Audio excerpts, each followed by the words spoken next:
دكتور مكرم، هذا التساؤل ربما أو السؤال الذي طرحه السيد قطيشة هو ربما يطرحه الكثيرون. يعني إذا كان لديكم كل هذه الإمكانيات والأسلحة الأهم لم تستخدم حتى الساعة، إلى متى تحتفظون بها؟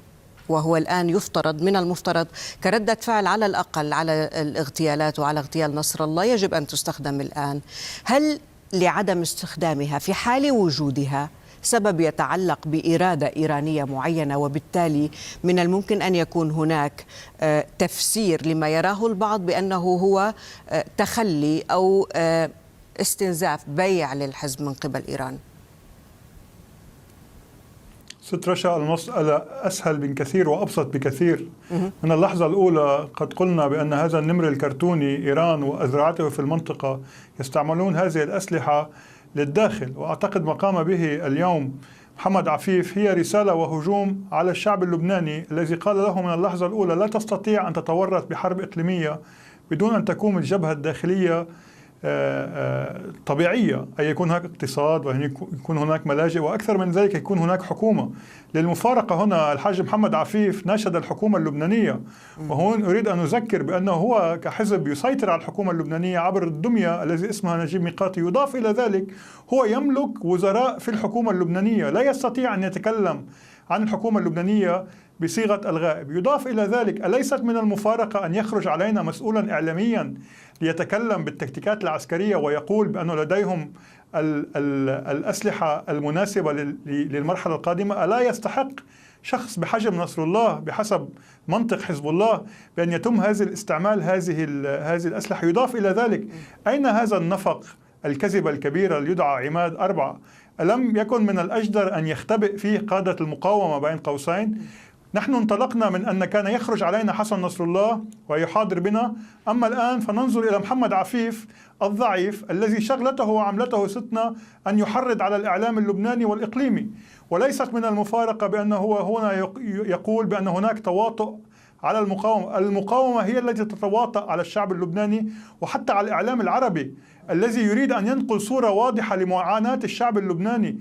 ليس هناك من إمكانية لهذه الشدة أن تزول في ظل استمرار التعنت والفكرة بأن النصر العسكري آت. يجب عليهم أن يعيدوا تكوين نفسهم وفكرتهم السياسية ويقولوا نحن خسرنا ليس بسبب التفوق العسكري الإسرائيلي بل بسقوطهم الأخلاقي وعدم قدرتهم على حماية البيت اللبناني الذي عبر السنوات الأخيرة وعبر قتالهم في سوريا قاموا بتدميره وتدمير الأسس القوية التي حمت حزب الله في حرب 2006.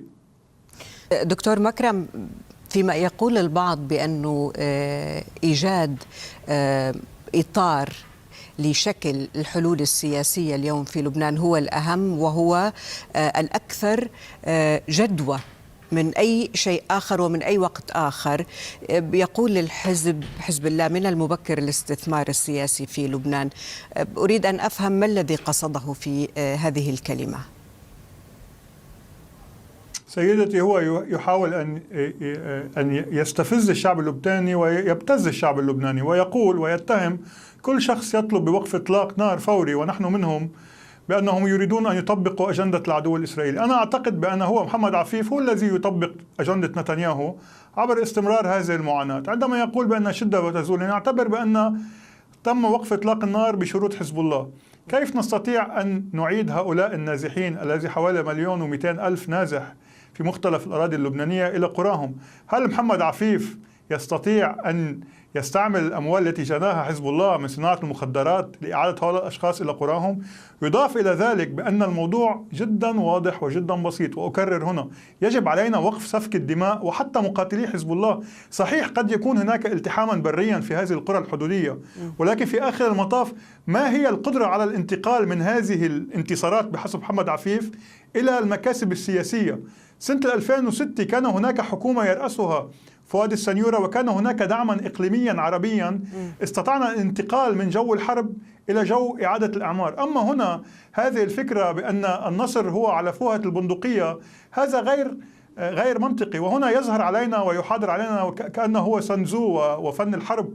هو لا يفقه بالحرب ولا حتى يفقه بالإعلام، وحتى وصلنا إلى درجة بأنه هو يريد أن يقنعنا بأن الهيكلية العسكرية لحزب الله هي بخير. الهيكلية العسكرية لحزب الله بحسب ما تابعنا من اغتيالات قد وصلنا إلى الصف الرابع أو الخامس، كون كل هؤلاء الجنرالات بين قوسين قتلوا خلال السنة المنصرمة أو خلال الأشهر الماضية، وعلى رأسهم قادة فرقة الرضوان الذي بمفهومهم هي فرقة النخبة. ليس هناك من مقاتلين يتصلون بالقيادة. القدرة على القيادة والسيطرة قد سقطت، والعميد هنا أخبر مني بهذا الموضوع. أي طفل لبناني يعرف بأن القدرة العسكرية لحزب الله سقطت، لأن ليس هناك من قيادة سياسية عسكرية، بل هناك أشخاص مثل محمد عفيف كما هو الحال مع نعيم قاسم يستمرون بهذا الوهم وبهذا الخداع. إن أراد أن يناشد سيكولوجية ومعنويات الشباب التابعين له في المدارس وفي مراكز الإيواء، أجدر به أن يقف الحرب ويقول لهم لنعود إلى منازلنا، ويكفي قتل ويكفي سفك دم.